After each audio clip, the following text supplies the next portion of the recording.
நம்மளோட பழக்க வழக்கம் வரும் அப்படின்னு சொல்றாங்க இல்லையா? அதுதான் அப்படி சொல்றா வருது. நம்ம ரெகுலரா ஒரு பழக்கத்தை கொண்டு வரணும். படிக்கணும், எழுதணும், சாப்பிடணும், எல்லாமே செய்யணும். அது கண்டினியூவா செய்யணும். புரியுதுங்களா? அதுதான் சொல்றாங்க. கண்டினியூவா செஞ்சு பழக்கம். தொல்காப்பியர் நம்மளோட அறிவை வந்து ஓரறிவுல இருந்து 6 அறிவு வரைக்கும் பிரிப்பார். இதுல பறவை விலங்குக்கு வந்து 5 அறிவு சொல்லுவார். மனுஷனாகிய நம்மளுக்கு தான் என்ன பண்ணுவாரு 6 அறிவுன்னு சொல்லுவார்.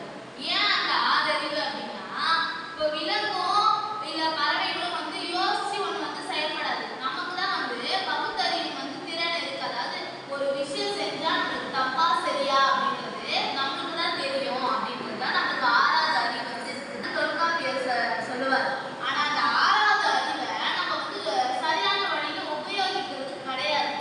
நம்ம சிந்திக்கணும், ஒரு விஷயம் செய்யறோம் அப்படின்னா, ஓ இது ஒருத்தவங்களுக்கு நல்லது நடக்குமா, இது ஒரு கெட்டது நடக்குமா அப்படின்னு யோசிக்கணும். ஒரு விஷயம் சொல்லணும்னா ஒரு மனசால கூட ஒருத்தவங்களை வந்து கஷ்டப்படுத்தக்கூடாது யாரையுமே.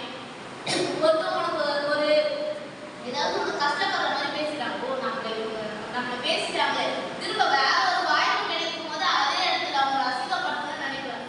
அவங்களோட அறிவு அவ்வளவுதான் அப்படின்னு நினைச்சு நம்ம என்ன பண்ணலாம், அப்படியே விட்டுட்டு போயிடணும்.